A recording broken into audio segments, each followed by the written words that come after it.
Representantes de los sectores empresariales piden al gobierno un diálogo previo cuando se tomen medidas que afecten la cadena de producción, como el nuevo toque de queda. El Consejo de Participación Ciudadana escuchó los planes de trabajo de los 3 postulantes a presidir el Consejo de la Judicatura en la etapa final de ese proceso. En la sesión estuvo el presidente de la Corte Nacional, Marco Rodríguez, quien respalda a Mercedes Caicedo. Médicos y trabajadores de la salud pública organizaron un plantón fuera del Hospital Pablo Arturo Suárez de Quito, exigiendo medicinas e insumos. Anuncian que protagonizarán más acciones si no son escuchados. El titular de la Corte Nacional de Justicia aceptó la extradición a Estados Unidos de alias Topo. El cabecilla de los choneros fatales podría apelar la decisión para que el caso lo resuelva el presidente de la República. Con 28 votos, fue elegido como viceprefecto de Guayas el empresario ganadero Carlos Encalada. El 14 de mayo reemplazará a Marcela Guiñaga cuando deje su cargo. Miles de iraníes desafían al presidente Trump y celebran en las calles de Teherán la extinción del alto al fuego, mostrando misiles de largo alcance. Gianni Infantino, titular de la FIFA, Alejandro Domínguez de la Conmebol y Francisco Egas de la Federación Ecuatoriana de Fútbol se reunirán mañana con el presidente de la República, Daniel Noboa. Miércoles 22 de abril, amigos, bienvenidos a una nueva emisión informativa de Televistazo Estelar. Se siguen generando reacciones por la decisión del gobierno de ejecutar un nuevo toque de queda en 9 provincias y 4 cantones. El sector productivo, de hecho, ha expresado su preocupación. Incluso hay propuestas como la semaforización según el nivel de riesgo y la habilitación de corredores seguros para que el transporte de productos se desarrolle con normalidad durante el horario del toque de queda. Esperan una respuesta de las autoridades. Amigos, también estamos en vivo por ecuavisa.com y Ecuavisa Play. Aquí comenzamos.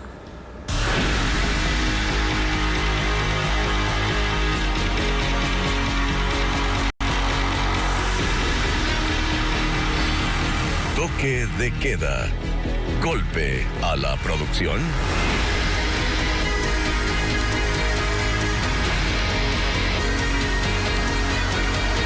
El sector productivo espera que el gobierno abra puertas y responda a su llamado a sostener un diálogo que permita minimizar los efectos que pueda generar el toque de queda que regirá del 3 al 18 de mayo próximo.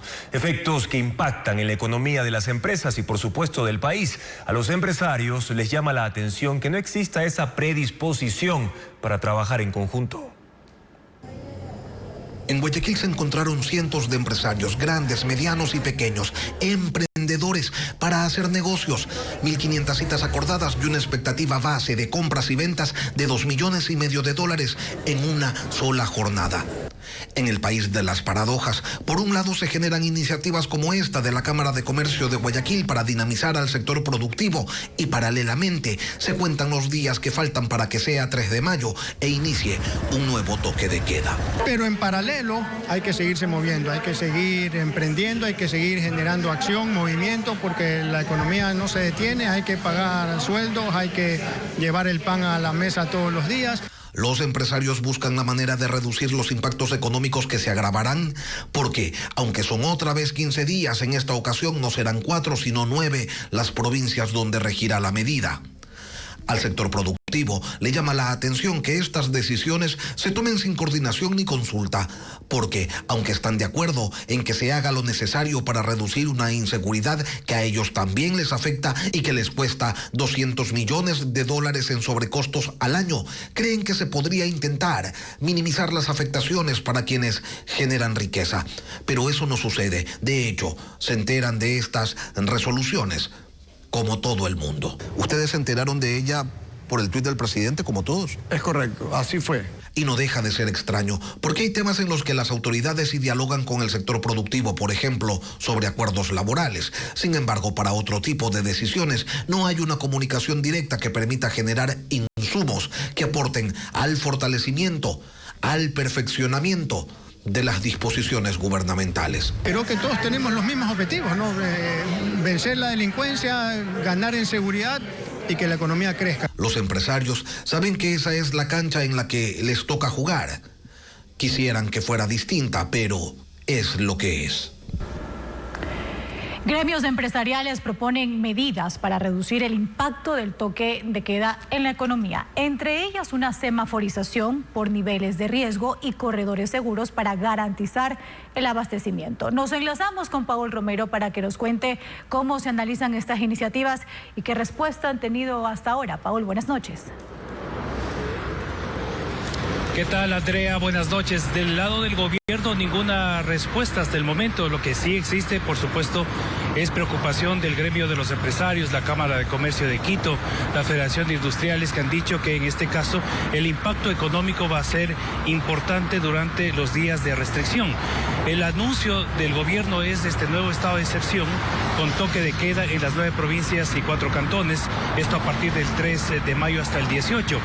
Y han planteado alternativas como la semaforización para tratar de garantizar el traslado sobre todo de productos y mercancías y evitar en este caso pérdidas económicas. Pero sobre la postura de los empresarios tenemos un informe elaborado por nuestra compañera Adriana Bermejo.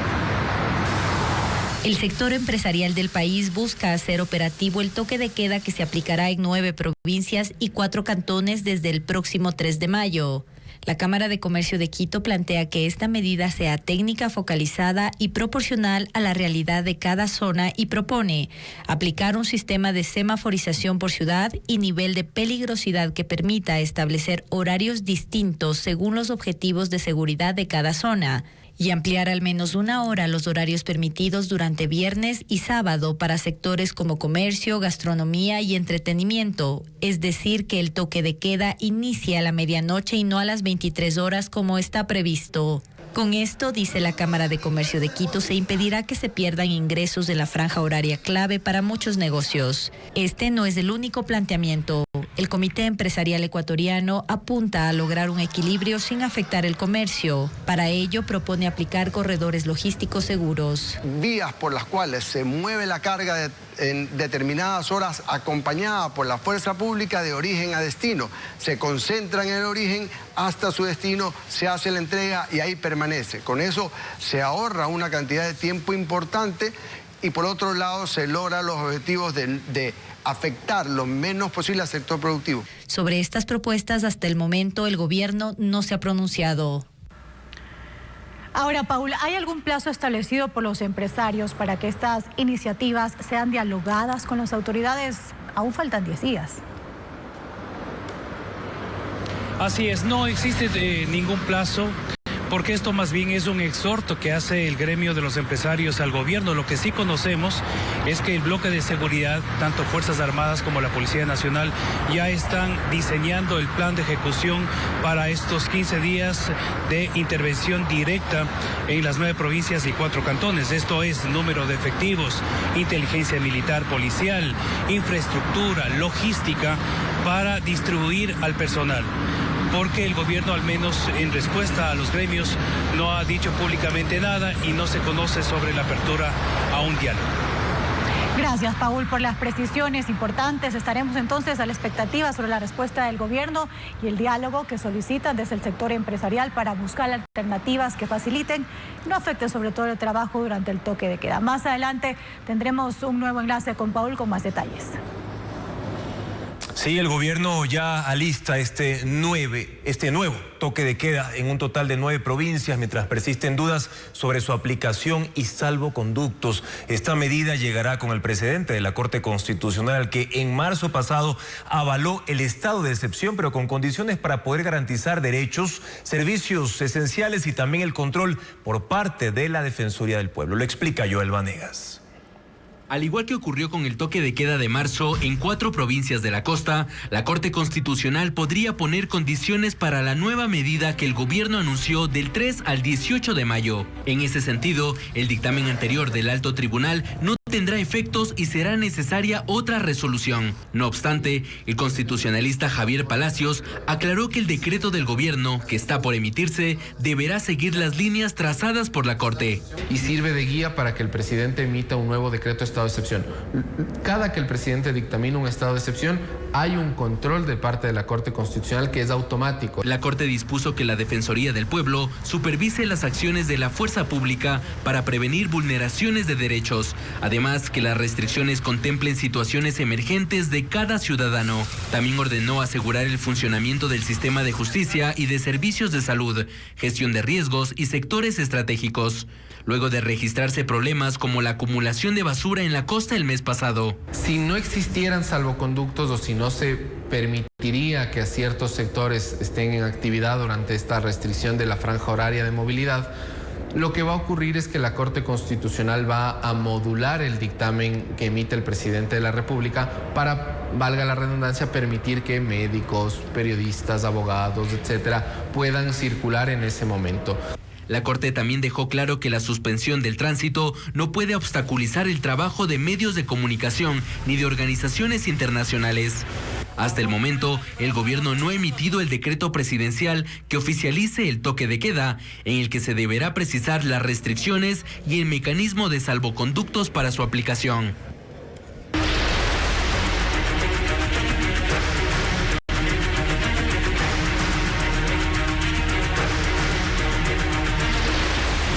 Judicatura.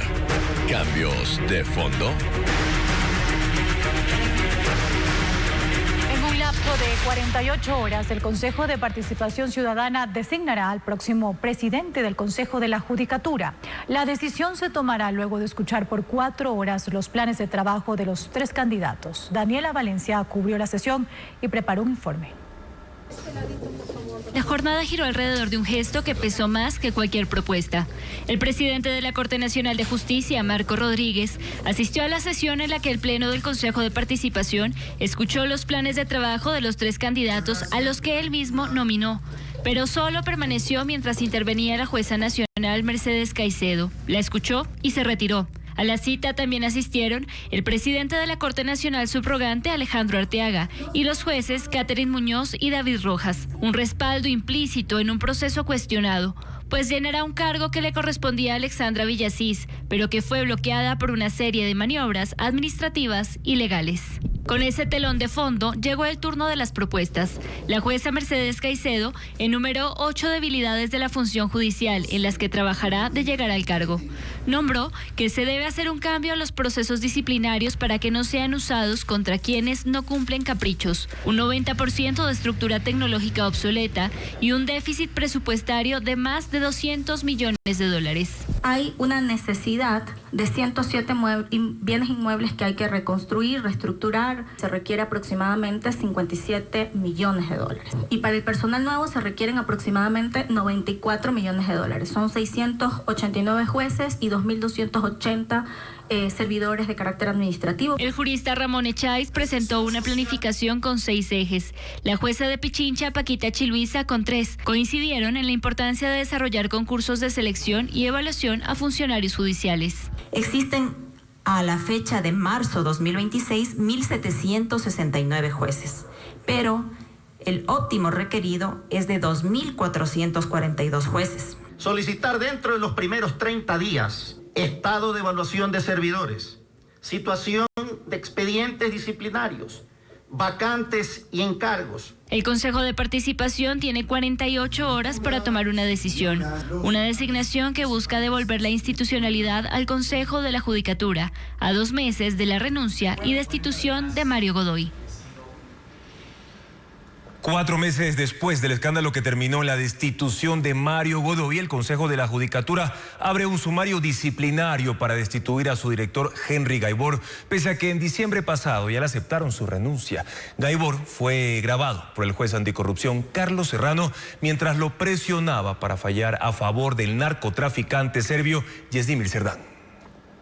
Al Consejo de la Judicatura le tomó 4 meses abrir un sumario disciplinario a Henry Gaibor, el director sector que fue grabado por el ex juez anticorrupción Carlos Serrano, mientras lo presionaba para que falle a favor del narcotraficante serbio Jezdimir Serdán. De tal manera que se determine la eventual existencia de responsabilidad disciplinaria por parte del exfuncionario Henry Gaibor. Apenas este martes, el Pleno dio inicio al proceso, pese a que el 23 de diciembre pasado, cuando se hizo público uno de los audios, permitió que Gaibor se fuera de la judicatura presentando su renuncia, que fue aceptada cuando Mario Godoy aún presidía el organismo. Según el informe disciplinario, la judicatura ya cuenta con las grabaciones de las cámaras de seguridad del despacho de Gaibor, para corroborar la información entregada por el ex juez Serrano, con fecha y hora de los encuentros. El sumario se abre por 2 infracciones gravísimas: vulnerar la independencia de los jueces a pretexto de ejercer la facultad de supervisión y solicitar o recibir favores o servicios que pongan en tela de juicio la imparcialidad del juez. Si luego del sumario Henry Gaibor es destituido, el único efecto práctico será que no podrá ejercer un cargo público durante 2 años. Sobre las consecuencias penales aún no hay resultados. La investigación fiscal sigue en etapa previa y reservada, pese a que han pasado 3 meses desde que Carlos Serrano entregó su teléfono con 5 grabaciones que involucrarían a autoridades del país.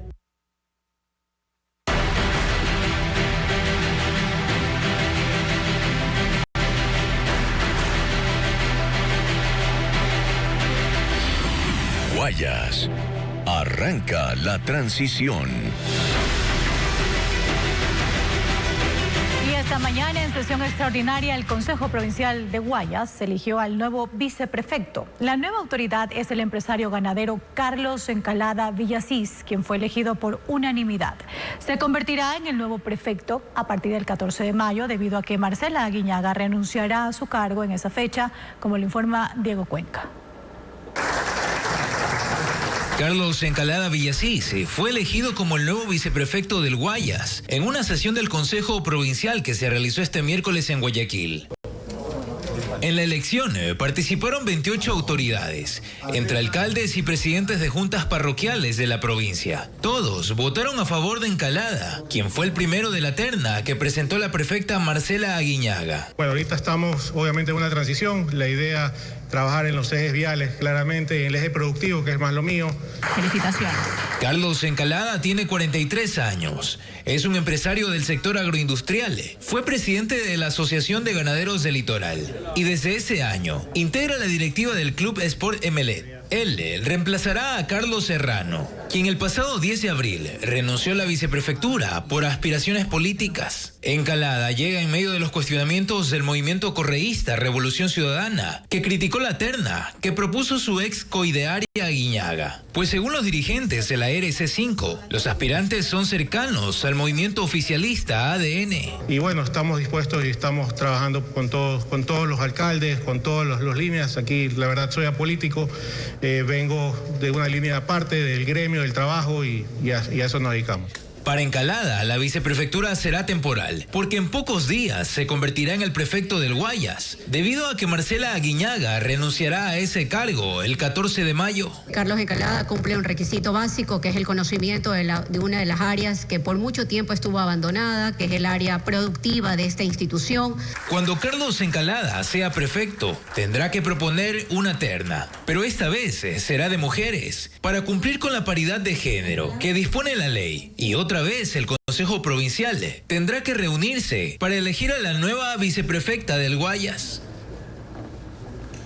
Y en este contexto, Gabriela Rivadeneira, presidenta de la Revolución Ciudadana, dio una rueda de prensa justo frente a la prefectura de Guayas, en el centro de Guayaquil. Reveló que sus candidatos participarán en las próximas elecciones seccionales bajo el paraguas de otros movimientos políticos, pero no reveló cuáles. Finalmente respondió de forma evasiva al rumor de que Luisa González habría solicitado asilo político en México. Escuchemos. Luisa está en Uruguay ahora, imagínense. Esa es para información de todos. Luisa González, nuestra compañera, es secretaria de Relaciones Internacionales de la Revolución Ciudadana. Ha tenido el encargo de gestionar algunos temas y algunas denuncias. Recién estuvo la semana pasada en Barcelona participando en un encuentro del progresismo de izquierda mundial. ahora está en Uruguay, él está cumpliendo una agenda internacional delegada por la organización política. ¿Está clara que está solicitando un asilo político? Sí, en ese momento ella sabrá decir. Lo que sí ha dicho es que por supuesto hay amenazas fuertes. No lo decimos ahora, lo venimos advirtiendo. Cambiamos de tema para contarles que miles de iraníes celebran en Teherán la extensión del alto al fuego, exhibiendo un poderoso misil balístico de largo alcance. Además, el régimen de la República Islámica asegura haber destruido 3 barcos en el estrecho de Hormuz. El presidente de Estados Unidos, Donald Trump, ha dejado en manos de Irán la presentación de la propuesta para un acuerdo definitivo y ha dicho que esto se resolverá de una manera o de otra. En medio de la multitud que manifestaba a favor del régimen iraní, este hizo una demostración de fuerza al exhibir al menos un misil en plazas en el centro de Teherán. Un Khorramshahr 4 desarrollado en ese país con un alcance de 2.000 kilómetros y que está considerado como el más potente que tiene Irán. La marcha ocurría momentos después de que Estados Unidos anunció la extensión del alto al fuego, pero Irán no ha hecho referencia a esa decisión de Donald Trump. Por el contrario, han anunciado el ataque e incautación de 3 barcos mercantes de bandera extranjera en el estrecho de Hormuz, naves supuestamente vinculadas con Israel, a las que acusa de no contar con autorizaciones de tráfico y a las que ha obligado a regresar a puerto. La extensión de la tregua por parte de Estados Unidos es respaldada por otras naciones en Medio Oriente, pero no hay todavía una fecha para el reinicio de conversaciones directas con Irán. Y el único encuentro de alto nivel fue la reunión de esta mañana del embajador iraní en Islamabad y el primer ministro pakistaní. Hablaron sobre el conflicto regional en curso y la situación en el estrecho de Hormuz. No ha trascendido, sin embargo, alguna información sobre la propuesta de un acuerdo duradero que debe presentar Irán y que es la condición que puso Estados Unidos para mantener el alto al fuego. La crisis en la salud pública obligó a un grupo de médicos a organizar un plantón este miércoles afuera de uno de los hospitales de Quito. Es la primera de varias acciones que se han planteado para exigir atención del gobierno. Carla Delgado estuvo en el lugar de la protesta y preparó un informe sobre estos reclamos. Hospitales sin insumos, quirófanos que cierran y pacientes en riesgo. Este es el escenario que denuncian médicos en Quito, quienes salieron a protestar por una crisis que advierten ya es insostenible. Es lamentable lo que ha sucedido en estas semanas. La convocatoria fue en el Hospital Pablo Arturo Suárez. Médicos y enfermeras de esta casa de salud junto a representantes de otros hospitales se concentraron para protestar. Advierten que apenas este es el comienzo de una lucha gremial a nivel nacional. Acciones que emprenderán para exigir presupuesto para medicinas e insumos, cuya escasez, según denuncian, mantiene a los hospitales colapsados. Estamos ya hartos de ver tanta muerte y tanto dolor de la pobre gente pobre, humilde y vulnerable del país. Cuentan que las carencias y la falta de personal ya se evidencia en los quirófanos y afectan directamente a los pacientes. No hay personal para trabajar, no hay material para trabajar. ¿Y quiénes damos la cara? Nosotros, los médicos. Piensan que los médicos somos los malos de la película. El descontento es generalizado. Aseguran que el abandono del sistema de salud no es ajeno a ninguna provincia. Por el contrario, en los cantones más alejados la crisis se profundiza. Así lo explica un médico que llegó esta semana de Taisha. No existen insumos médicos. Los colegas viven en situaciones precarias. Aquí existimos personas que si tenemos que entregar la vida por la salud del pueblo, lo vamos a hacer. También rechazan los despidos del personal médico y exigen la designación de un ministro alejado de cuestionamientos e intereses políticos. Los profesionales de la salud son enfáticos. Las acciones continuarán en las calles, en un sistema que advierten ya no resiste más la indiferencia gubernamental. En el sistema de salud, más de 16.400 trabajadores están amparados por un contrato colectivo que fue renovado hace 4 meses por la saliente ministra encargada, María José Pinto.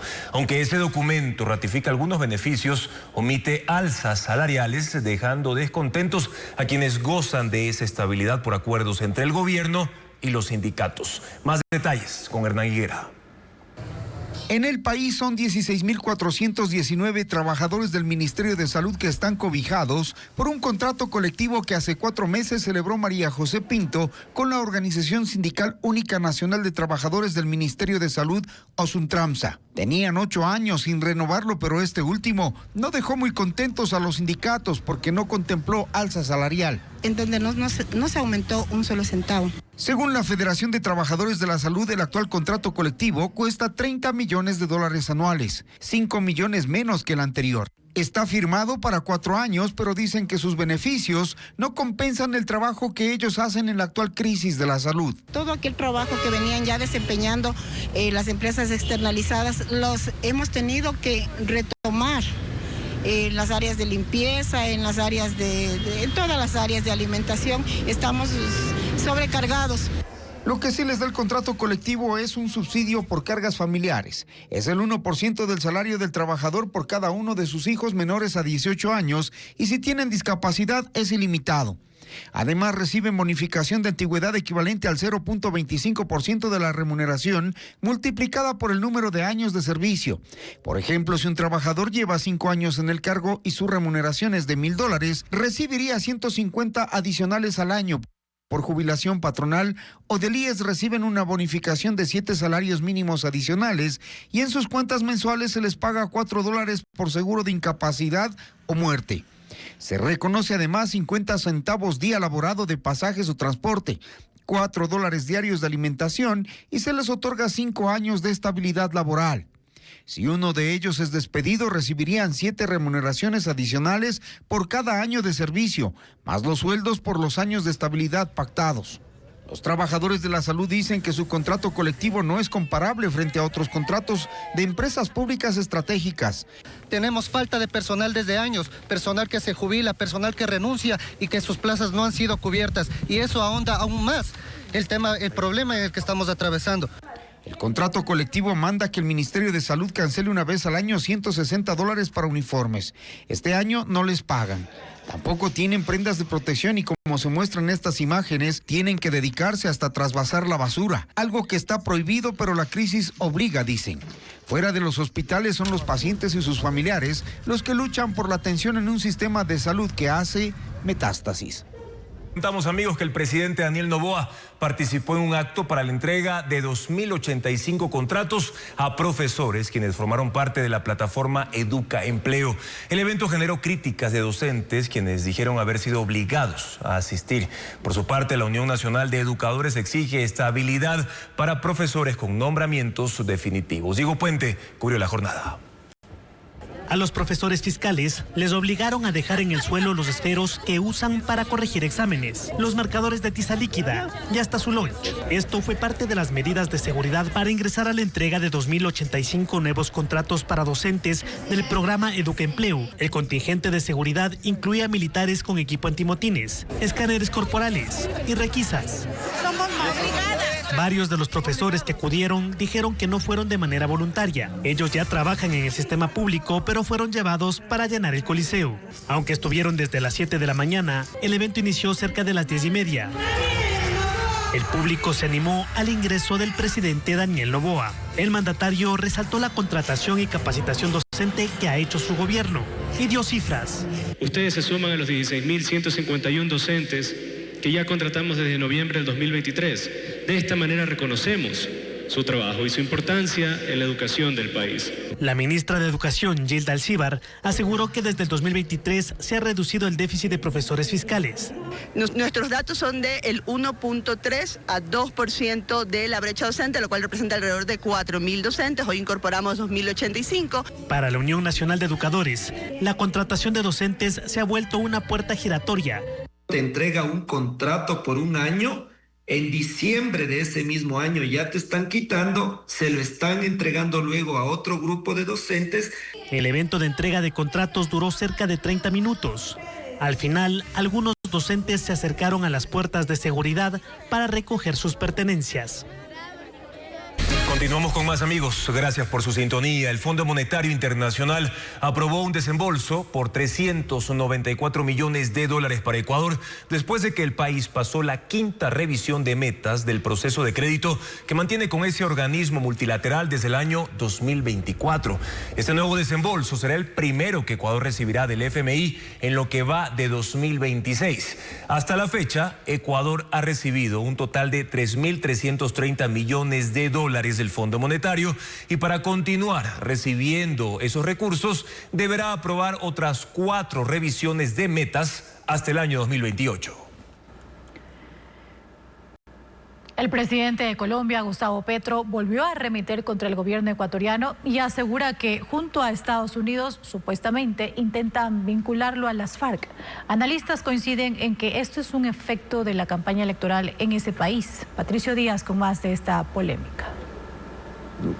El presidente colombiano Gustavo Petro se tomó gran parte de su reunión de gabinete para hablar de los cultivos de coca en la frontera con Ecuador y del presidente Daniel Noboa. Lo vinculó a los grupos de derecha colombianos y hasta de los Estados Unidos, en el marco de las elecciones presidenciales de su país. Que trata es de hacer ganarle elecciones a la extrema derecha y viene dirigida desde Miami. Y el Noboa le hace caso. Y asegura existen grabaciones de un plan en su contra. De mandos de la Fuerza Pública de Ecuador, no mencionan al señor Rubio, mencionan al Departamento de Estado, de pedir que se encuentren pruebas que capturen traquetos y que hagan, que digan que están en contra mía. El gobierno ecuatoriano no ha respondido a las continuas críticas de Petro, que llegaron al punto de publicar un video manipulado con inteligencia artificial que luego eliminó. Ningún gobierno en funciones que pretenda que su partido salga beneficiado en unas elecciones puede permitirse el que se lo vincule con el narcotráfico, es decir, es la peor carta de presentación posible. El candidato oficialista Iván Cepeda lidera las encuestas, pero las críticas del gobierno de Petro influyen en su campaña. El presidente Daniel Noboa cuestionó el fin de semana al mandatario colombiano por cercanía a líderes de la Revolución Ciudadana que, según dijo, estaban vinculados al narcotráfico. No se ha vuelto a pronunciar, pero forma parte del debate en Colombia. Se cuida de no acusarlo directamente, sin embargo, políticamente el mensaje está lanzado. El mensaje es del presidente Petro, por intermediarios o no, pero tiene cercanía con el narcotráfico. Medina reitera que lamentablemente el tema no se solucionará hasta que Colombia defina quién es el nuevo presidente, algo que será en mayo, pero su posesión en agosto. Fuerza política de Colombia.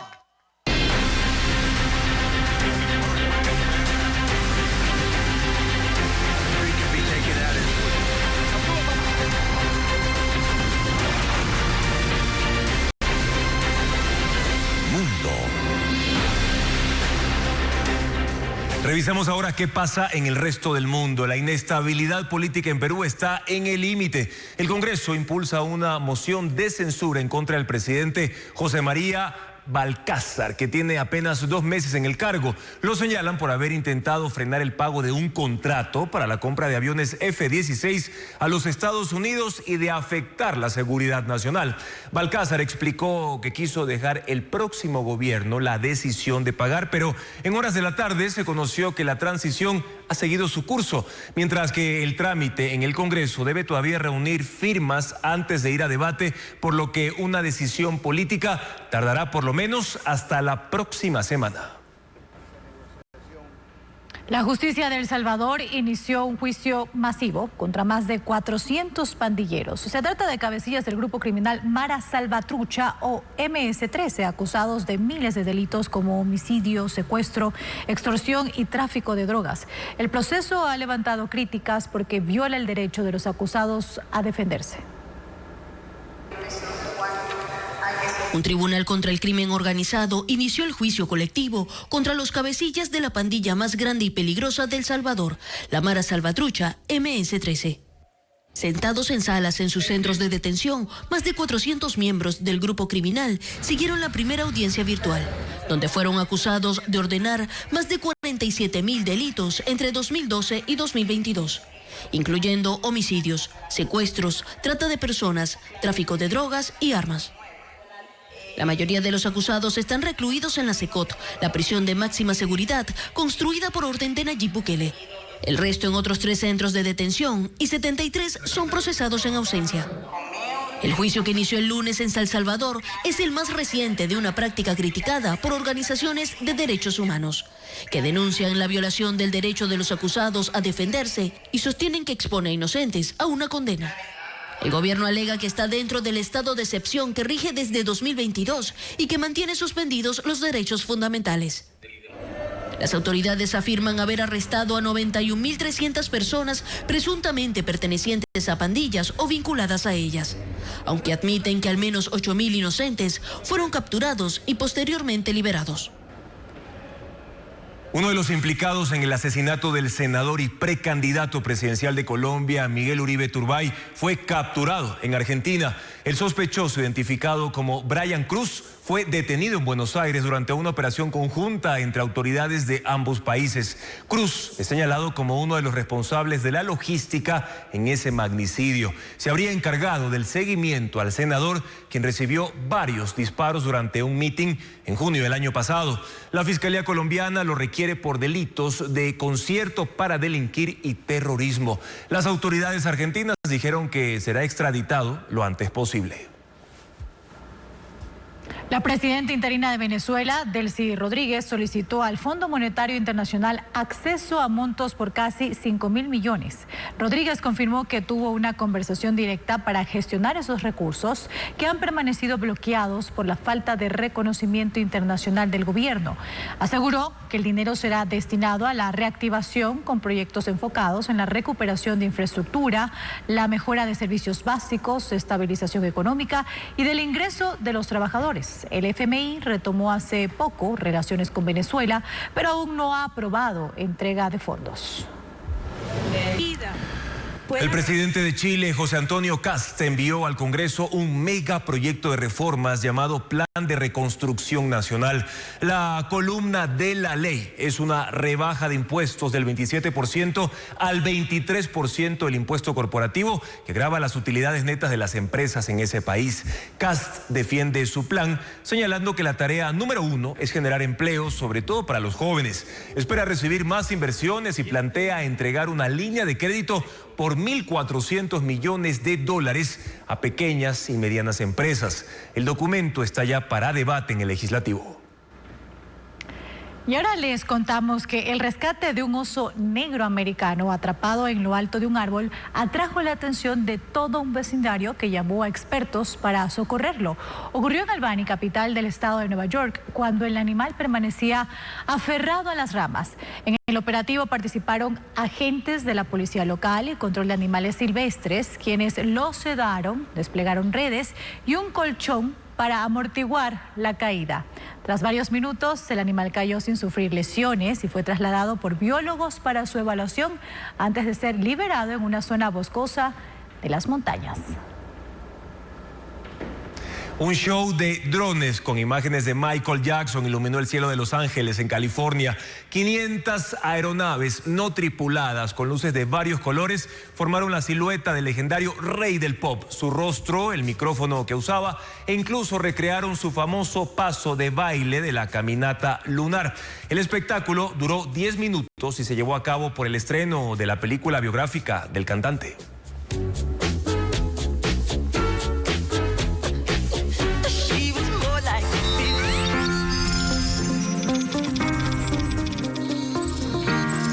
Tecnología llega gracias a Geely, diseñado para descubrir más. Los estudiantes y docentes de la carrera de mecatrónica de la Universidad Central del Ecuador están llevando la innovación a otro nivel. Utilizan inteligencia artificial para desarrollar proyectos como brazos y manos robóticas. Ana María Palacios los visitó y nos presenta estos avances que marcan el futuro. Este es un brazo robótico diseñado por un graduado de la carrera de mecatrónica de la Universidad Central del Ecuador, con el objetivo de brindar soluciones a personas con discapacidad. Cuenta con dos modalidades de funcionamiento, una mediante sensores musculares. Tenemos que conectar el amarillo en una zona ósea y los otros dos electrodos en un lugar muscular. Podemos ver que responde a la contracción de nuestro compañero y abre y cierra la garra. Y otra a través de una aplicación desarrollada por el creador, que permite controlarlo mediante comandos de voz.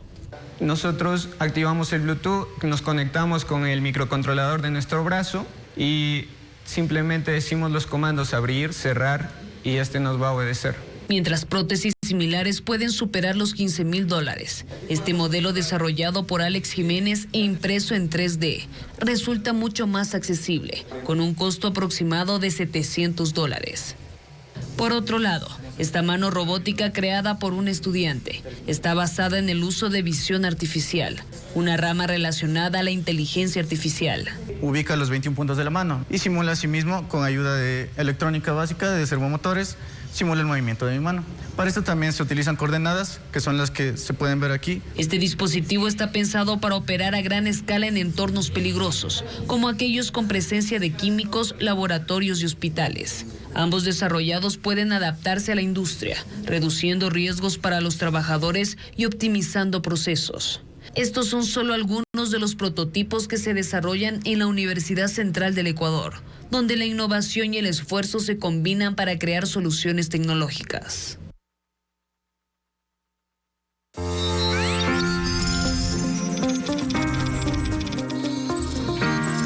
Tecnología. Llegó gracias a... Pensado para quienes van más lejos. Descubre Geely. Analistas señalan que la presencia de Fiorella Icaza, esposa del alcalde de Guayaquil, Aquiles Álvarez, en la inauguración de obras municipales es una evidente jugada política. Consideran que aunque se ha empleado una estrategia para no infringir la ley, sí se aprovechan vacíos legales para poder promocionar su imagen en época preelectoral, como lo informa Luis Alfredo Zúñiga. Tras la detención de Aquiles Álvarez en febrero, su esposa Fiorella Icaza ha tenido mayor presencia en la palestra pública. Ha cuestionado el proceso de investigación, ha exigido la libertad de su cónyuge, participó en concentraciones en las calles y en los últimos días también ha acudido a obras municipales y la reinauguración de la Plaza Guayarte. Reconstruir Guayarte, y hoy eso es una realidad. Estuvo en la inauguración de un mural con la frase "Aquiles, aquí está", en la cooperativa Reinaldo Quiñones. Porque como ella dijo, estoy aquí más bien dicho en representación de mi esposo y en agradecimiento a toda esta comunidad que lo apoya. El evento ocurrió el 16 de abril en la cancha que inauguró Aquiles Álvarez el año pasado y se dijo que fue una iniciativa de la comunidad. Sin embargo, ese mismo 16 de abril se publicó el primer video de la cuenta de Instagram Aquiles aquí está, con la misma tipografía y colores del mural, una cuenta que tiene entre sus seguidores al terminal terrestre, a Guayarte, a la directora de turismo Thais Panus y más. La misma Fiorella Icaza ha colaborado en varias publicaciones para esa cuenta. Para el director de la carrera de Ciencias Políticas de la Universidad de Guayaquil, es evidente que se trata de una jugada electoral. Para dar a conocer a la esposa, la señora Fiorella Icaza, quizás como una potencial candidata a la alcaldía de Guayaquil. Entonces lo que están tratando es de posicionar su imagen. El nombre de Icaza ya ha sonado para las seccionales de noviembre, aunque ella no lo ha confirmado. Pero lo que están es vendiendo su nombre para promocionarse como candidatos. ¿Pero qué hace inaugurando obras cuando no es funcionaria pública? Ambos analistas coinciden que es difícil establecer un tipo de infracción, ya que cuando Icaza acude a estos actos, no lo hace suplantando a ninguna autoridad. Y esta mañana la Fiscalía allanó las instalaciones del municipio de Macará en la provincia de Loja. La diligencia, según publicó la entidad en sus redes sociales, se realizó en el marco de una investigación por presunto tráfico de influencias relacionado con la entrega irregular de permisos de explotación minera. En coordinación con la policía, los funcionarios recorrieron oficinas del área de obras públicas y levantaron indicios como documentos físicos y digitales. No hubo detenidos. El presidente de la Corte Nacional, Marco Rodríguez, concedió la extradición de Darío Peñafiel, alias Topo, hacia Estados Unidos. Ese país lo requiere por tráfico de drogas a gran escala y uso de armas de fuego. La audiencia se llevó a cabo esta tarde. La tarde de este miércoles, el presidente de la Corte Nacional de Justicia, Marco Rodríguez, concedió la extradición de alias Topo hacia Estados Unidos. Darío Javier Peñafiel Nieto, a quien el Ministerio del Interior identifica como cabecilla del grupo delictivo Choneros Fatales, compareció a la audiencia vía telemática desde la cárcel del Encuentro en Santa Elena. El representante de la Fiscalía, en nombre del país que requiere a alias Topo, explicó que debe responder ante el Tribunal del Distrito Este de Nueva York por los delitos de tráfico de drogas a gran escala y uso de armas de fuego, y que Estados Unidos envió las garantías diplomáticas. Alias Topo aún puede apelar la decisión del presidente de la Corte antes que quede en firme. Si ese recurso se rechaza, el caso pasa al presidente de la República, Daniel Noboa, quien debe tomar la decisión definitiva y coordinar su entrega a las autoridades de Estados Unidos. Peñafiel fue detenido en septiembre del año pasado, cerca de la comunidad de Limonchicta en el cantón Tena. Su prontuario en Ecuador incluye sentencias y procesos por tráfico de armas, tráfico de drogas, asociación ilícita y secuestro extorsivo. Las autoridades aseguran que tiene vínculos en Colombia con el Frente Carolina Ramírez, grupo armado disidente de las FARC.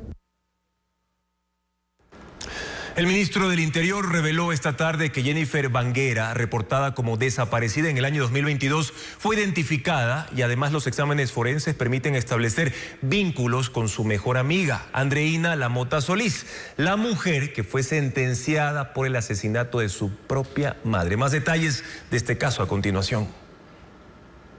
Esta tarde, el ministro del Interior, John Reinberg, informó mediante sus cuentas de redes sociales que Jennifer Banguera Cornejo, reportada como desaparecida en enero de 2022, fue finalmente identificada tras un análisis forense realizado por la DINASET. La desaparición de Jennifer Banguera fue reportada luego de que visitó la casa de su amiga, Andreina Lamota, quien fue apresada el año pasado en Guayaquil por el asesinato de su propia madre y que ahora se encuentra en un reclusorio de máxima seguridad. Con el avance de las investigaciones, las autoridades establecieron que Andreina Lamota estaba vinculada con la desaparición de su mejor amiga Jennifer, cuyo cuerpo acaba de ser identificado gracias a las pruebas de ADN. Los exámenes determinaron también que su muerte fue violenta, aunque no se han especificado los detalles. Actualmente Andreina Lamota cumple sentencia y permanece recluida en la cárcel La Roca, al ser considerada una persona de alta peligrosidad. Y la Fiscalía y la Sección de Conducta Policial allanaron domicilios y el edificio de la Dirección de Educación de la Policía por supuestas irregularidades en la contratación de uniformes para los cadetes de la Escuela Superior. Fabiola Santana con los detalles de la operación denominada Textil.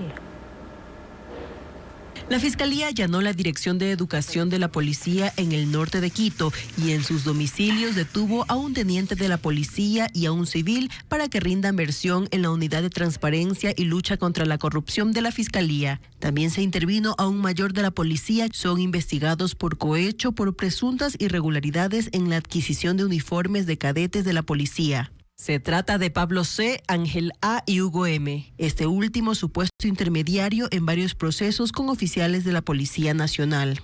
Antes de su detención, la Sección de Conducta Policial de la Dirección de Asuntos Internos hizo vigilancias e interceptó comunicaciones. Con lo encontrado mediante la Fiscalía, solicitaron al juez anticorrupción Jairo García un acto urgente para las diligencias de este miércoles. Fueron incautados 4 celulares, 2 computadoras portátiles, documentos de empresas textiles de los años 2022, 2023 y 2024 y varias prendas pertenecientes a diferentes empresas textileras. Según la Dirección de Educación de la Policía, el proceso investigado es del 2023. El caso permanece bajo reserva.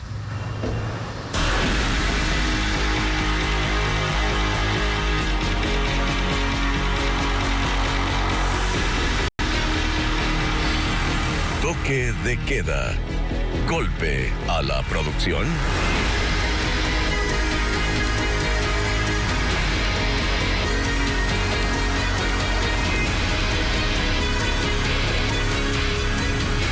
Faltan 11 días para que empiece a regir el nuevo toque de queda dispuesto por el gobierno nacional en 9 provincias y 4 cantones. Paul Romero desde Quito y Estefanía Arias desde Guayaquil en vivo nos compartirán más información sobre esta medida que sigue generando dudas en la ciudadanía. Cuando se haga efectivo implicará restricciones, sobre todo en la movilización de los ciudadanos. Primero nos vamos a enlazar con Paul Romero. Muchas personas han enviado preguntas sobre esta medida y esas restricciones. Por ejemplo, Paul, ¿desde cuándo empieza oficialmente este nuevo toque de queda?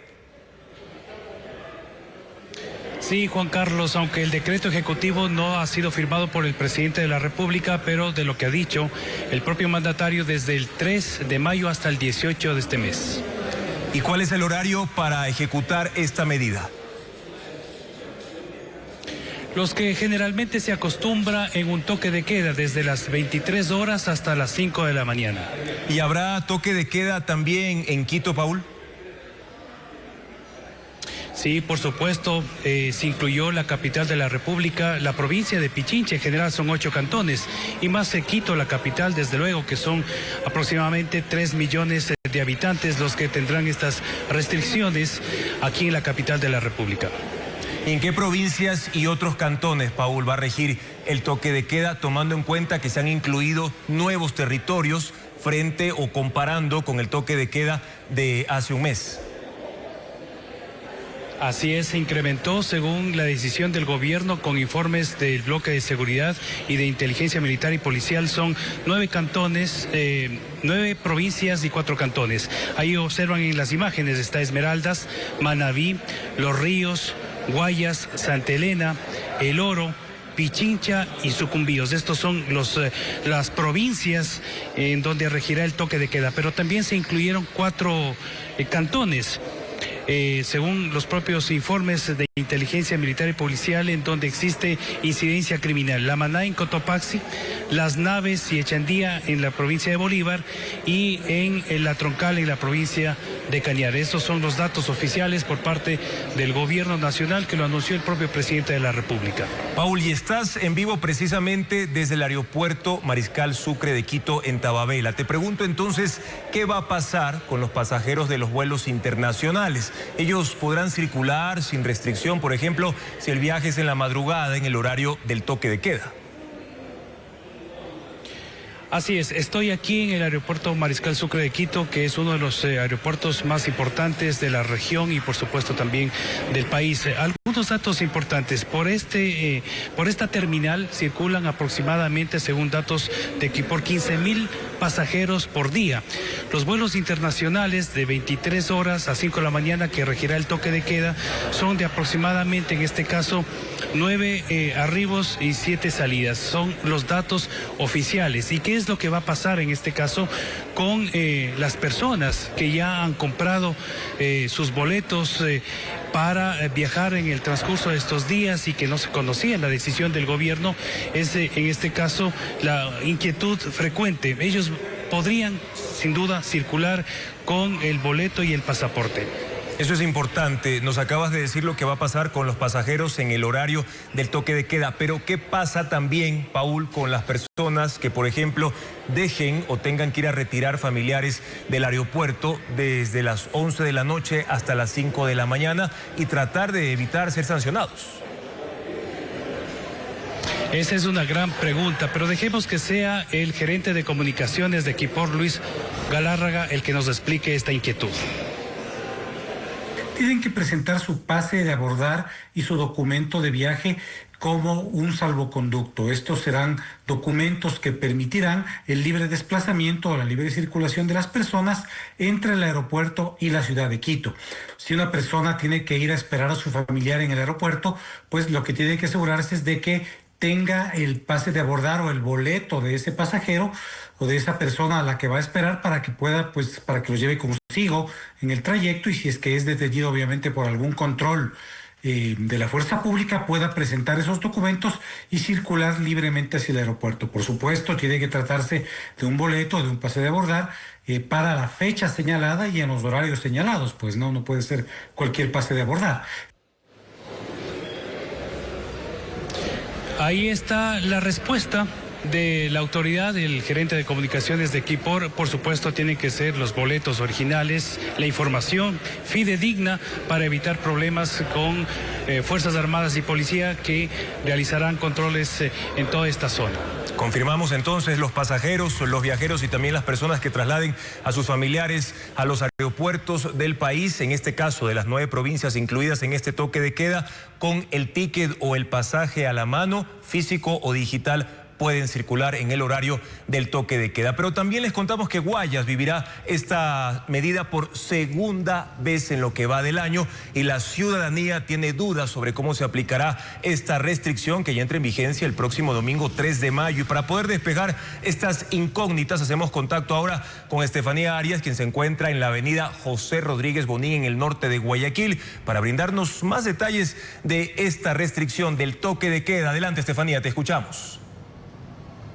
¿Qué tal, Juan Carlos? Amigos, buenas noches. Pues bueno, ya la medida fue dictada por el gobierno y lo que ya sabemos, de acuerdo a lo que ocurrió en el primer toque de queda, es que la movilidad es restringida. De hecho, nadie puede salir de casa más allá de las autoridades, la policía y por supuesto aquel personal de emergencia. ¿Por qué? Porque si usted sale de casa se va a topar precisamente con uno de estos controles que está realizando en este momento la Policía Nacional acá en el norte de Guayaquil, los denominados checkpoints o puntos de control, estos operativos que ellos hacen para precisamente coger en este momento, revisar a quienes no cumplan con la medida, que recordemos, hay hasta prisión para quienes no respetan el toque de queda. De hecho, aquí nos comentaba el coronel Julio César Calvo Piña, el ex jefe de distrito Ceibos, que esto será prácticamente lo que pueda ocurrir durante el toque de queda que entre en vigencia el 3 de mayo. Sí, muy buenas noches. Efectivamente, el personal de Distrito Policía Ceibos, con todo nuestro personal policial pues, y medios logísticos, estamos desarrollando varios operativos dentro de la estrategia operacional 3D. Es así pues que esta noche estamos realizando un operativo conjunto con la Agencia Municipal de Tránsito, quienes también están realizando un control de las motocicletas, especialmente en la que circulan dos ciudadanos, respetando pues lo que indica pues la ordenanza municipal. Nosotros pues no hemos tenido novedades de importancia hasta el momento en este operativo. Personal de tránsito sí pues ha procedido a extender varias citaciones y a retener motocicletas que no están cumpliendo pues con lo que establece la ordenanza municipal. Como tú ves, Juan Carlos y amigos televidentes, aquí lo que están haciendo prácticamente es ya calentando motores. Recordemos que si usted tiene una emergencia, y coronel, usted también lo debe tener bastante claro, ¿qué pasa si hay una emergencia de salud en casa? Estas personas durante el toque de queda podrán movilizarse. Por supuesto que sí, nuestro personal policial que va a estar pues en diferentes puntos del sector realizando pues estos checkpoints que son los operativos fijos, van a realizar un control donde pues las personas, el ciudadano que tenga esa emergencia tiene que demostrar con los documentos que acrediten pues la legitimidad de esa emergencia y podrán circular con normalidad.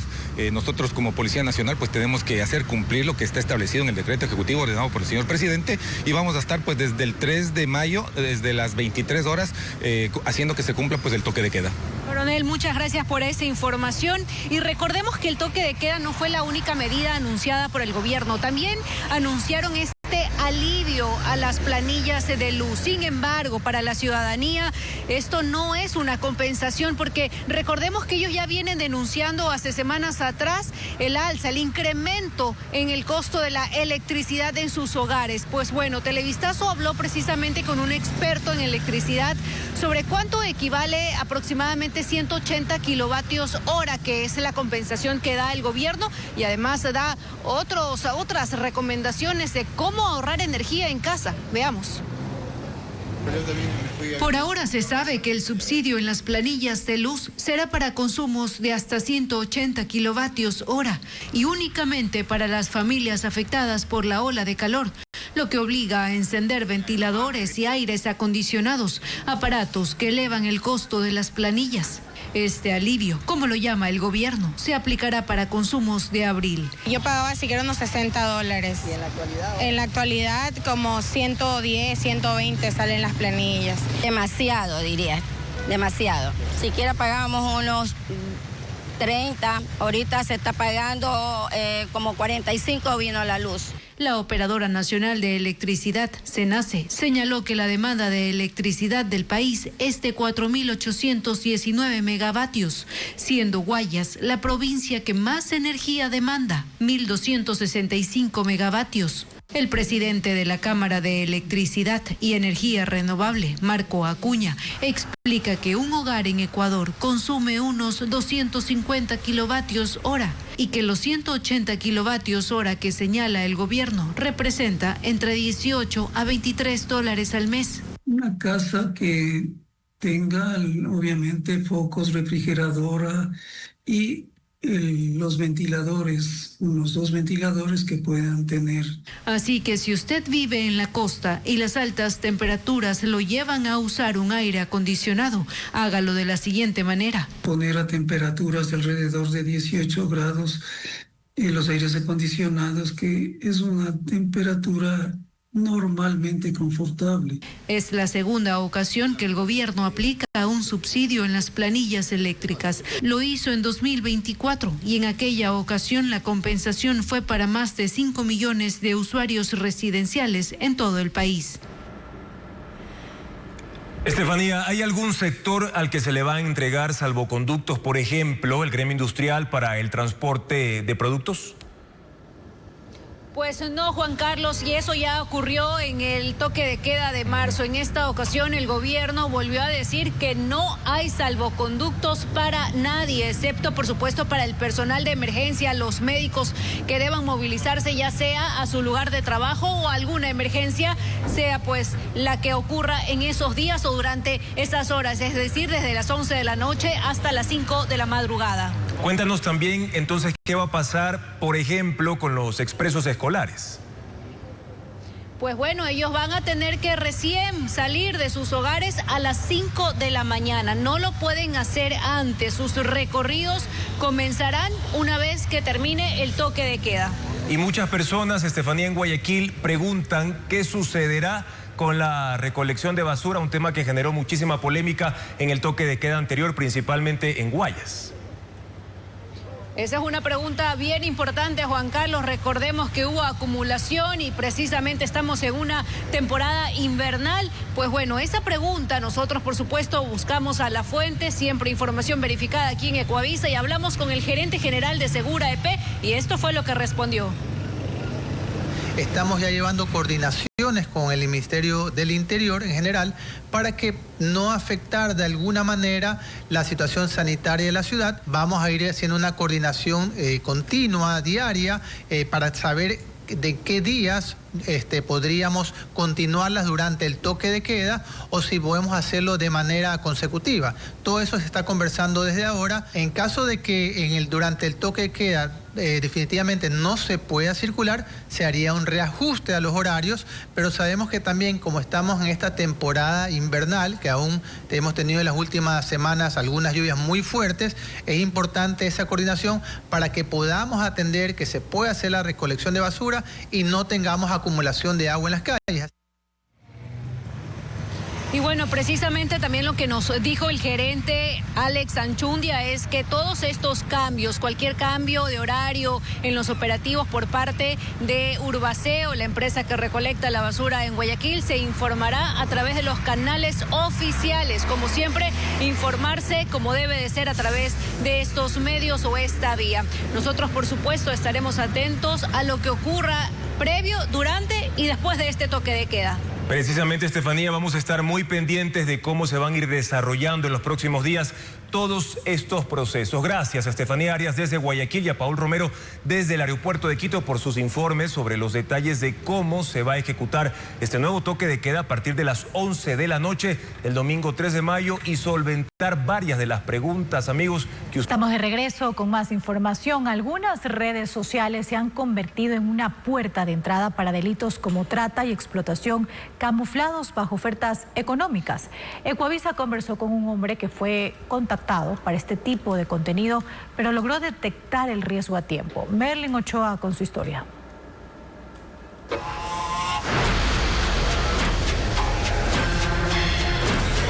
José tiene 30 años. Con su esposa entrena a diario. El gimnasio era su espacio seguro hasta que una oferta lo cambió todo.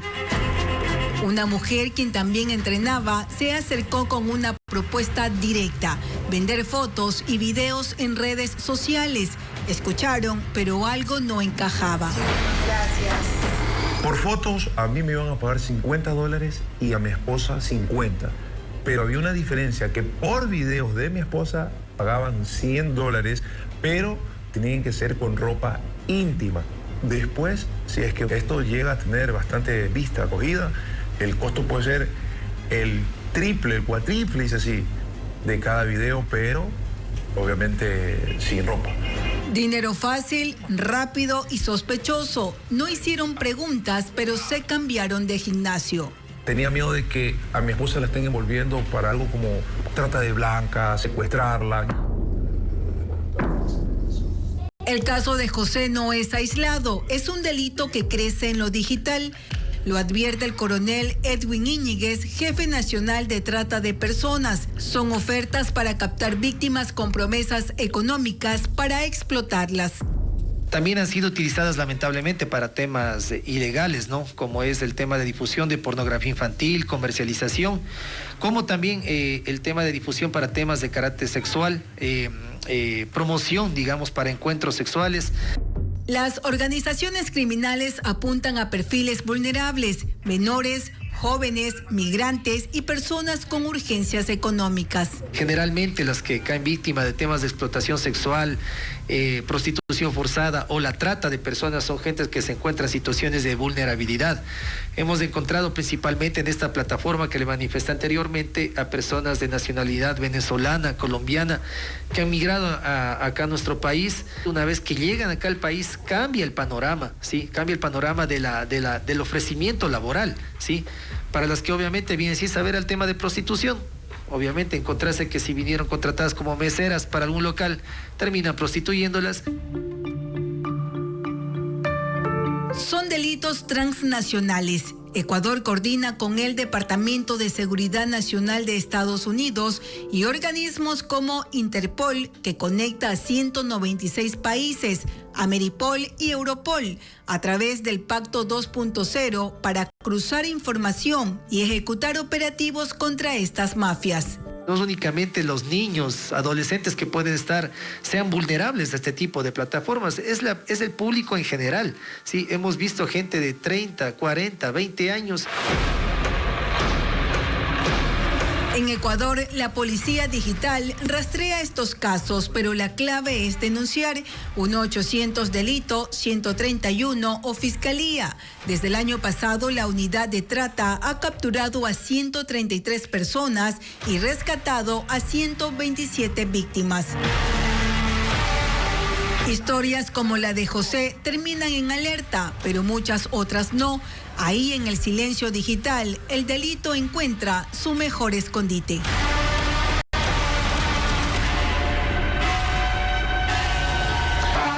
La Asamblea Nacional aprobó por unanimidad la ley para la promoción, prevención y atención psicosocial para niñas, niños y adolescentes, un proyecto que busca apoyarlos en salud mental. Patricio Díaz informa que incluso se pide a las aseguradoras privadas entregar ese respaldo. Como pocas veces, oficialismo y correísmo coincidieron. Buscaban qué hacer para ayudar a la salud mental de niños, niñas y adolescentes. Y la propuesta de los legisladores es, por ejemplo, incorporar de manera obligatoria en la malla curricular la materia de psicoeducación, es decir, entregarles información y herramientas para su bienestar emocional.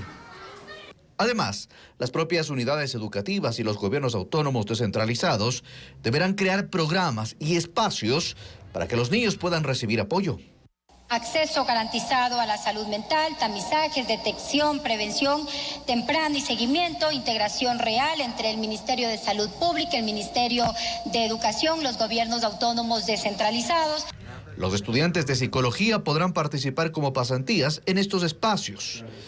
El proyecto da obligaciones al sector privado.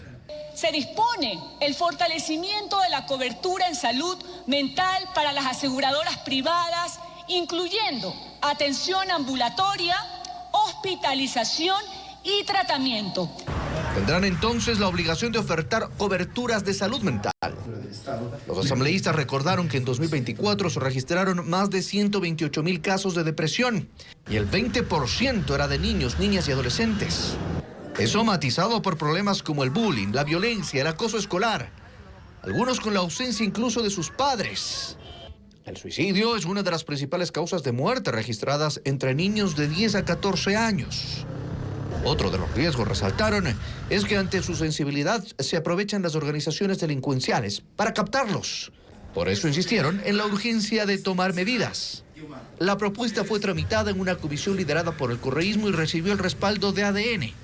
La norma fue aprobada de manera unánime con 145 votos.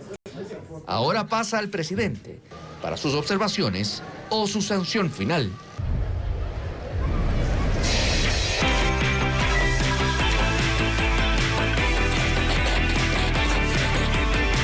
Tome nota.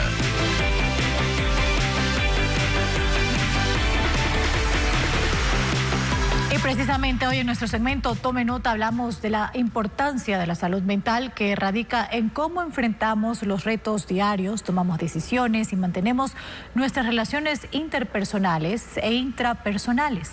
Los problemas de salud mental pueden estar relacionados con factores genéticos y también con el entorno, como el estrés laboral, la violencia o la falta de apoyo familiar.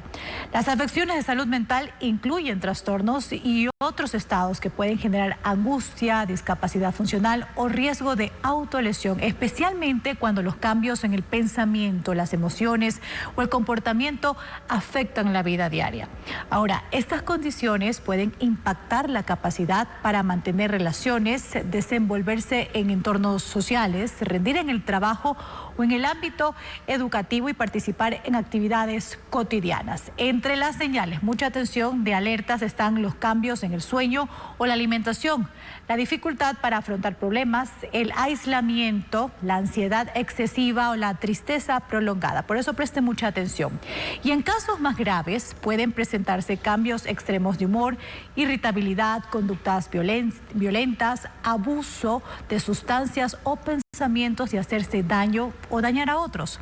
El diagnóstico lo realizan profesionales a partir de la historia clínica, con exámenes, entrevistas y evaluaciones sobre los pensamientos emocionales y conducta, así como los antecedentes personales y familiares. Y esto es muy importante, lo que vamos a decir a continuación. Solicitar apoyo especializado es una forma responsable de cuidar el bienestar emocional y prevenir que los síntomas se agraven. Una salud mental estable permite establecer vínculos más sanos, basados en el respeto, la empatía y la confianza. Entre las búsquedas en internet que hemos detectado en el radar digital de este miércoles constan Carlos Encalada, viceprefecto del Guayas. ¿Qué pasó con Carlos Encalada? Y también funciones del viceprefecto Ecuador. La razón de este interés responde a la designación de Carlos Encalada Villasís como viceprefecto de Guayas en una votación unánime por parte del Consejo Provincial. El empresario del sector agropecuario comenzará su gestión como prefecto desde el próximo 15 de mayo, durante el periodo de un año, que es precisamente por la falta o el espacio que le queda a terminar o por terminar a la actual administración en reemplazo de Marcela Aguiñaga. Recordemos que el pasado 6 de abril, mediante un video, ella anunció que deja el cargo de prefecta por motivos personales y también de salud de familiares. Se quedará hasta el 14 de mayo y no buscará la reelección en los comicios previstos para noviembre de este año. Luego, el 10 de abril, Carlos Serrano también anunció su renuncia al cargo de viceprefecto de Guayas, dejando a Aguiñaga como autoridad principal en esa institución. Ahora, entre las preguntas que hemos encontrado en la conversación digital consta cuáles son las funciones del nuevo viceprefecto. Reemplazar al prefecto en ausencias temporales o definitivas, integrar el Consejo Provincial con voz y voto y además cumplir tareas que la prefecta le asigne. Sin embargo, vale aclarar que Carlos Encalada estará solo 22 días como viceprefecto durante un periodo de transición hasta el próximo 14 de mayo, por lo que más bien se prepara para conocer cómo va a recibir la prefectura de la provincia más poblada de Ecuador.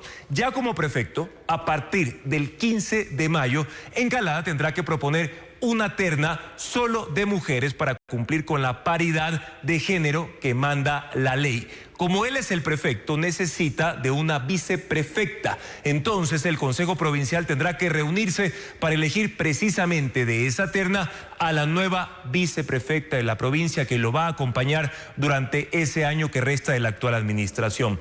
Hoy, luego de su designación, el futuro prefecto de Guayas dijo que su gestión estará enfocada en los ejes viales, también en mitigar los riesgos por un eventual fenómeno del Niño previsto para este año en distintas zonas del Ecuador y también el fortalecimiento del sector productivo en la provincia del Guayas. Ahora, esta elección de Carlos Encalada se produjo en medio de cuestionamientos del correísmo. Esa organización política advirtió que los alcaldes de Guayas que participaron en esa votación serían expulsados del movimiento Revolución Ciudadana. Diego Cuenca describe lo que ocurrió mientras se desarrollaba la sesión en la prefectura. Veamos.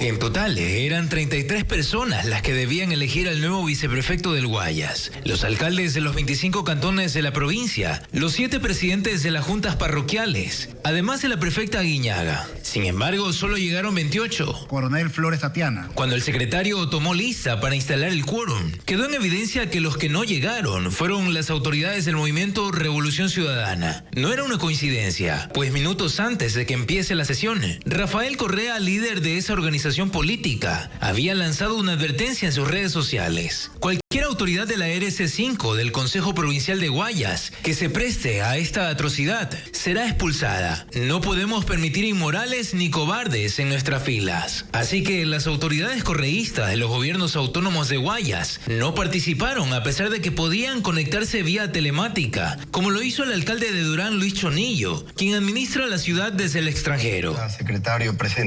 Uno de los ausentes fue Pedro Solines, alcalde del Cantón Milagro, miembro del movimiento RC5. Tampoco estuvo Tatiana Coronel, alcaldesa subrogante de Guayaquil. Quien sí asistió fue María Fernanda Vargas, alcaldesa del Cantón Simón Bolívar, quien llegó a su cargo por la Revolución Ciudadana, pero en marzo se desafilió de esa agrupación.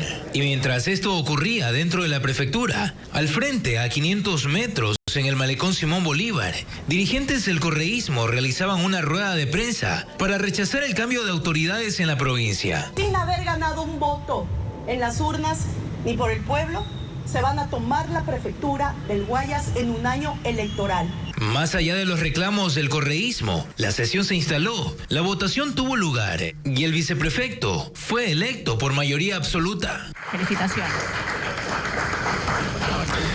Y ya pueden abrir la cámara de su teléfono celular y escanear el código QR que aparecerá en pantalla, que los va a direccionar al reportaje en nuestra página web ecuavisa.com sobre la elección de Carlos Encalada Villasís como nuevo viceprefecto de Guayas, cargo, reiteramos, que ocupará hasta el 14 de mayo próximo para luego convertirse en el prefecto de esa provincia. Los esperamos siempre en nuestros espacios digitales. Las lluvias golpean la provincia de Bolívar en Chillanes. Un deslizamiento cortó una vía clave y los daños se extendieron a caminos secundarios, dejando a comunidades con accesos limitados, obligando a sus habitantes a buscar rutas alternas. Un deslizamiento de gran magnitud abrió un vacío en la vía Chillanes-Bucay en el sector Vista Alegre, provincia de Bolívar. Cerca de 50 metros de carretera colapsaron tras horas de lluvia que terminaron por ceder el terreno. La calzada se fracturó y una parte cayó hacia el abismo, dejando cerca de 200 familias aisladas. Pero el impacto no se limitó a este punto. En los sectores de Las Minas, Fortuna Baja, La Margarita y Vainillas, las vías de segundo orden también resultaron afectadas. En este último, el desbordamiento del río arrastró lodo, piedras y palizada, bloqueando por completo el paso. Ante este escenario, los habitantes de al menos 17 recintos deben tomar salidas alternas. La ruta Chillanes-San José del Tambo-Bucay se convirtió en la única opción para poder movilizarse.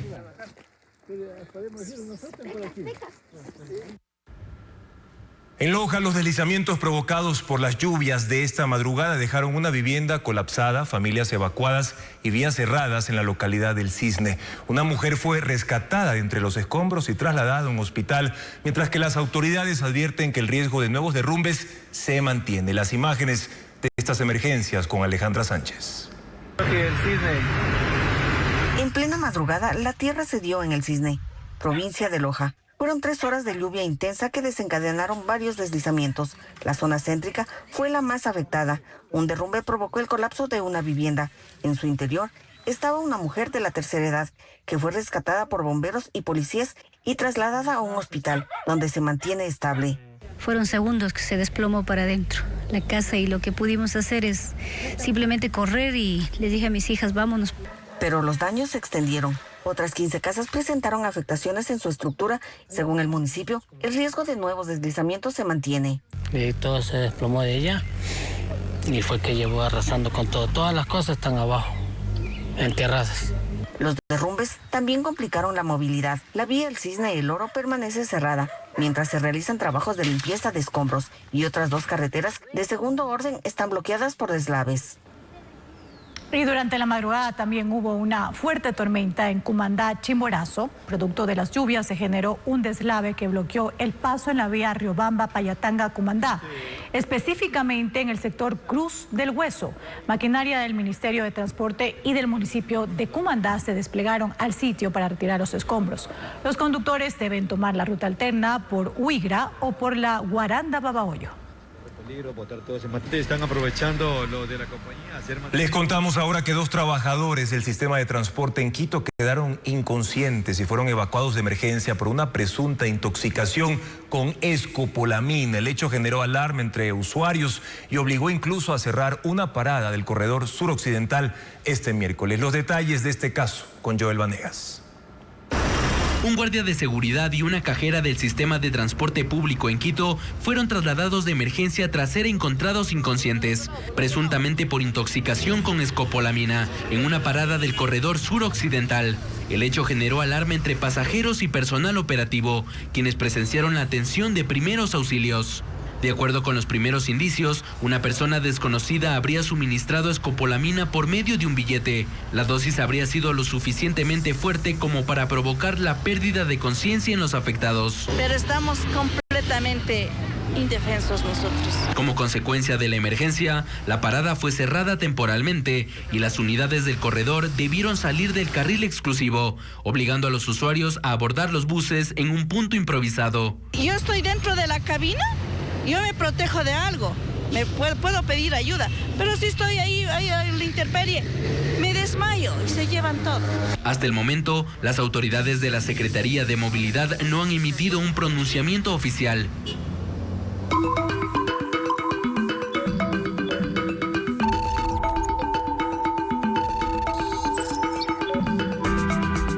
El radar digital llega gracias a NetLife. Y hay preocupación por el presunto asesinato de 2 jóvenes en el norte de Quito. Lo escalofriante del caso es que las ejecuciones habrían sido grabadas por sus agresores con los propios teléfonos de las víctimas y luego publicados en sus redes sociales. Así fue como los familiares, según toda la información que ha circulado en la esfera digital, se enteraron de lo ocurrido. Una de las víctimas estaba reportada como desaparecida. Por ahora la policía investiga la autenticidad de las grabaciones y quiénes serían los responsables de este hecho, del que daremos seguimiento en Ecuavisa.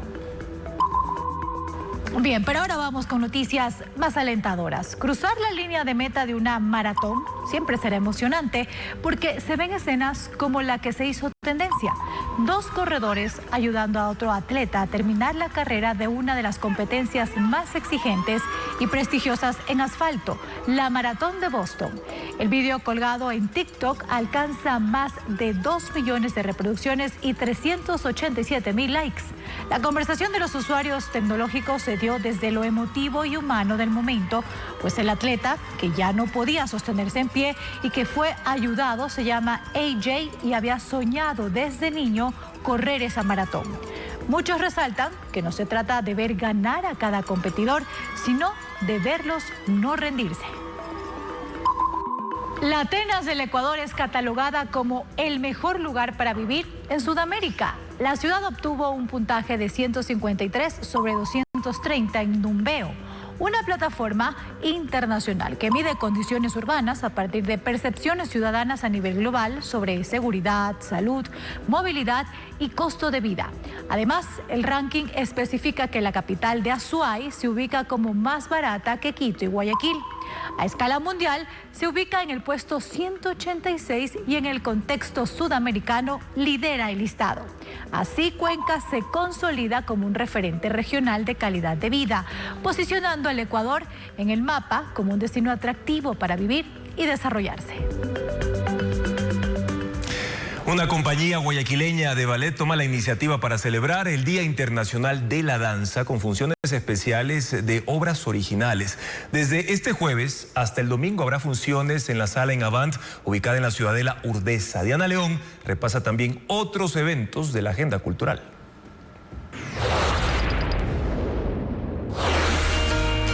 El Museo de Portoviejo presenta la muestra colectiva Estratos de la Memoria, que convoca a 4 artistas contemporáneos.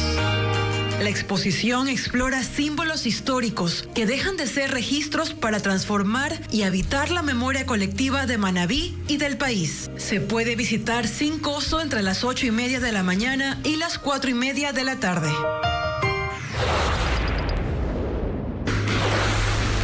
Esta semana la compañía de ballet En Avant celebra el mes de la danza con 2 obras originales en Guayaquil. El público que adquiera su entrada podrá asistir a las piezas Donde Bailamos y Estado de Juego, creadas por las docentes Amaya Millán y Sofía Mera. Habrá funciones entre el jueves 23 y el sábado 25 de abril a las 7 de la noche, en la sala de exhibiciones de la compañía en Urdesa.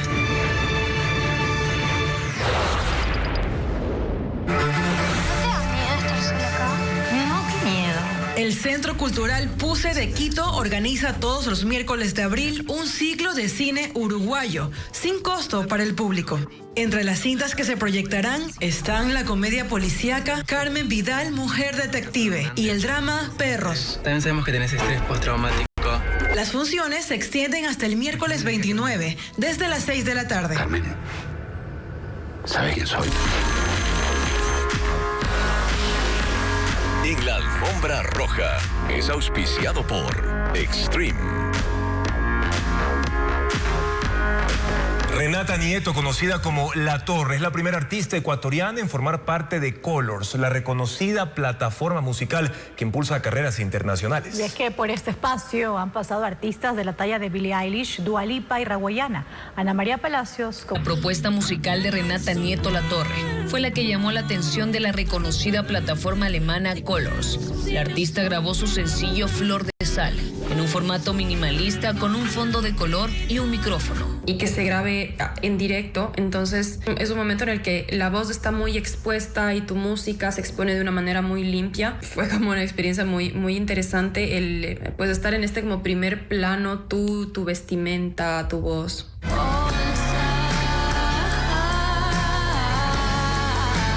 Por esta plataforma han pasado artistas como Billie Eilish, Dua Lipa y Raguayana. Flor de Sal es una balada pop que formará parte de su próximo EP Jardín Secreto.